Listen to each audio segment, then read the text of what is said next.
Bienvenida, bienvenido a esta exploración. Hoy nos metemos de lleno en la historia de un material, uno con un nombre que quizás no suena tanto hoy, pero su impacto atraviesa milenios, el minio. Mm, Hablamos de ese pigmento, ¿viste? Rojo anaranjado, súper vibrante, que bueno, ha sido parte de nuestra historia por más de 5000 años. una enormidad de tiempo. Para guiarnos en esto, tenemos varios textos. Uno que detalla sus características como mineral, su historia antigua, su evolución más moderna también. Sí, Y otro que se enfoca más en sus usos, que fueron muchísimos, en la construcción, en la industria pesada. muy aplicado en esos campos. La idea hoy es desentrañar por qué este compuesto, el tetráoxido de triplomo, la fórmula es Pb3O4, por qué fue tan clave. Ujú. Lo vemos en manuscritos medievales, iluminándolos, pero también protegiendo estructuras gigantes de acero. Vamos a ver eso.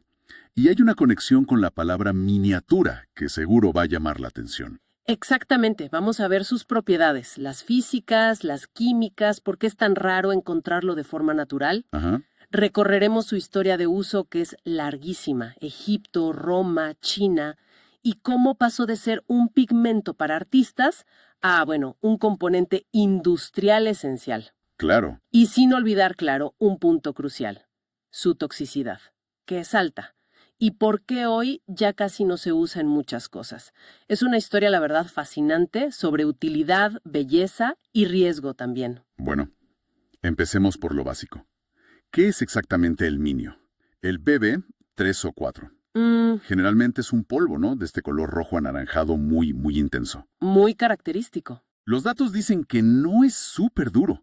En la escala de Mohs, que mide qué tan fácil se raya un mineral, anda por 2 o 2.5, bastante bajo. Blandito, sí. Pero sí es denso, muy denso, entre 8.3 y 9 gramos por centímetro cúbico.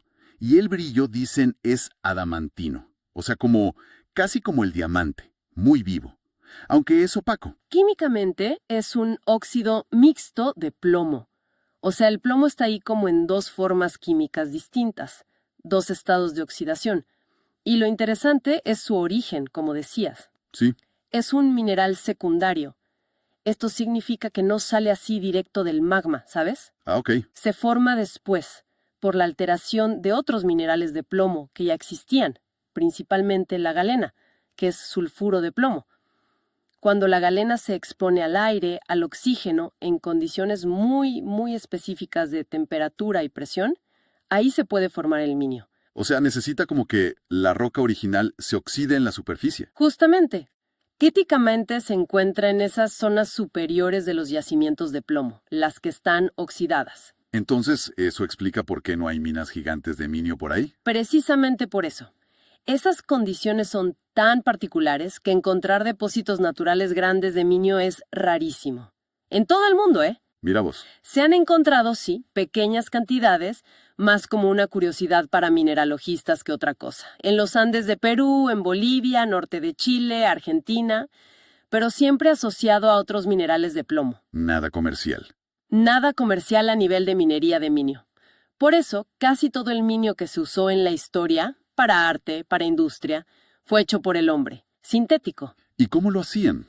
¿Era complicado fabricarlo? Bueno, el método más común, que se conoce desde hace siglos, es calcinar otro óxido de plomo, el itargirio. El itargirio es PbO, monóxido de plomo, un polvo amarillo. Ajá. Lo que hacían era calentar este polvo amarillo con aire a temperaturas muy controladas, entre 450 y 480 grados Celsius más o menos. ¿Y con eso? Y con eso, parte del PbO se oxida más y se transforma en Pb3O4, el minio rojo anaranjado. Así conseguían el pigmento de forma fiable, con un color consistente y en las cantidades que necesitaban, algo imposible si dependieran de encontrar esos cristalitos naturales. Qué loco cómo la necesidad impulsó la química sintética tan temprano. Y vaya si hubo necesidad, ¿no? La historia como pigmento es larguísima. Desde el 3000 antes de Cristo. Es difícil de imaginar. Impresionante. Los egipcios lo usaban. En cosméticos, en las pinturas de las tumbas. Los romanos también, muchísimo. En murales, como los de Pompeya. Y hasta para hacer vidrio rojo opaco. Sí, increíble. Y en China también, en cerámicas, en lacas, desde la dinastía Han, hace más de 2000 años, hasta en sellos imperiales por el color tan llamativo. Era un color muy valorado. Y acá volvemos a la conexión con miniatura. El nombre minio viene del latín minium. Así le decían los romanos a este pigmento. Bueno, a veces lo confundían con el cinabrio, que es otro rojo, de mercurio. Cierto, había confusión a veces. Pero de minium viene miniare, que era el verbo pintar con minio, y de ahí miniatura. Porque los que ilustraban los manuscritos medievales, los miniaturistas, usaban este rojo brillante un montón para decorar las letras grandes, los bordes, los detalles. ¡Qué bueno eso! Así que cada vez que decimos miniatura, estamos sin saberlo recordando este pigmento antiguo. Es una etimología genial, ¿verdad? Te muestra lo icónico que era ese color rojo. Y bueno, su uso siguió por siglos. Grandes maestros, ¿eh? Leonardo da Vinci lo usó. ¿En serio? Sí, está documentado. Aunque, ojo, hay un detalle que mencionan las fuentes. Parece que en algunas pinturas viejas con minio, el color se oscureció con el tiempo. Se puso medio marrón, negruzco. Ah, mira, ¿Por qué? probablemente por reacciones químicas lentas, con otros pigmentos en la mezcla o con cosas del aire, como el sulfuro de hidrógeno. El plomo puede reaccionar así. Claro. Y comparado con otros rojos de la época, ¿por qué preferían el minio si había otros? Muy buena pregunta. Había otros, claro. Los ocres rojos, de óxido de hierro, eran comunes, baratos, estables, pero mucho más apagados, más terrosos. Era súper vivo, un rojo espectacular, pero carísimo y también tóxico, incluso más. Ok. El minio sintético ofrecía como un punto medio, un rojo anaranjado muy luminoso, cubría muy bien, era opaco y aunque no era regalado, era más accesible que el cinabrio. Este brillo particular era lo que buscaban, para destacar cosas. Entiendo. Hasta los alquimistas se fijaron en él por su color intenso. Lo asociaban con el oro, la transformación, aunque lo veían como un oro falso. Pero la clave fue esa: color vibrante, opacidad y una disponibilidad más o menos controlada por la síntesis. Clarísimo. Un pigmento estrella por milenios. Pero la historia no se queda ahí, en los talleres de artistas. Dio un salto gigantesco a otro mundo, la industria pesada, sobre todo desde la Revolución Industrial hasta, bueno, mediados del siglo XX. Así es. Ahí el minio encontró una segunda vida. Quizás no tan glamurosa, pero económicamente, mucho más impactante, como base de las pinturas anticorrosivas. Ahí la función no era el color, sino proteger. Exacto. Proteger el metal. Y hablamos de proteger cosas enormes, ¿no? Infraestructura clave. Totalmente. Piensa en los grandes puentes de acero del siglo XIX, principios del XX. El puente de Brooklyn, la estructura original del Golden Gate, ese color naranja famoso inicial era una imprimación de minio. No sabía eso. Sí. O los cascos de los barcos, siempre en agua salada que corroe todo. Las vigas de acero de los edificios, maquinaria industrial, torres eléctricas, tanques, todo lo que fuera de hierro o acero y necesitará protección contra el óxido. ¿Y cómo funcionaba? ¿Era solo una capa roja que tapaba el óxido? No iba mucho más allá. Actuaba de dos formas principales. Primero, sí, creaba una barrera física, densa, impermeable, que impedía que el oxígeno y la humedad llegaran al metal. Ok, la barrera física. Pero, y esto es clave, también tenía una acción química. ¿Inhibidora? Reaccionaba con los primeros productos de la corrosión y con los aceites de la pintura, como el de linaza, formando compuestos complejos, como jabones de plomo. Jabones de plomo. Sí, suena raro, pero estos compuestos pasivaban la superficie del metal, la hacían químicamente menos reactiva, más resistente a oxidarse. O sea, no solo tapaba, sino que como que calmaba el metal para que no se oxidara. ¡Qué eficaz! Lo era. Fue el estándar de oro para proteger el acero por décadas. Las fuentes mencionan muchísimos usos. Imprimación universal para ser estructural, que además hacía que la pintura de arriba agarrara mejor. Ajá. Recubrimiento directo para vigas, columnas, adentro y afuera de tanques de agua, de combustible, de químicos. Para que no se agujerearan ni contaminaran el contenido. Claro, importante. Componente en esmaltes para resistir calor o químicos en fábricas, hasta en pintura de señalización vial por lo visible y duradero que era. Y supongo que esa durabilidad era un gran negocio. Sin duda, si protegía por más tiempo, Había que mantener menos. Repintar un puente o meter un barco a reparar es carísimo, una logística tremenda. El minio alargaba esos plazos, bajaba costos, extendía la vida útil de estructuras vitales. Se podría decir que el minio fue como un facilitador silencioso de la construcción a gran escala de la era industrial. Una historia de éxito en ingeniería, entonces. Pero, como dijimos al principio, acá viene el giro. A pesar de ser casi milagroso como pigmento y protector, el minio tiene un problema gravísimo: la toxicidad. Correcto. Y la raíz es simple: el plomo. Es tetraóxido de triplomo. Es un compuesto de plomo. Y el plomo es súper tóxico. Para nosotros, para otros seres vivos. ¿Y cómo te exponías? ¿Por tocarlo nomás? Las vías son varias. Inhalar el polvo es una principal. Peligrosísimo al fabricarlo, al mezclarlo para pinturas, o peor, al lijar o sacar pintura vieja con minio. Al removerlo. Claro, tragarlo por accidente también es un riesgo.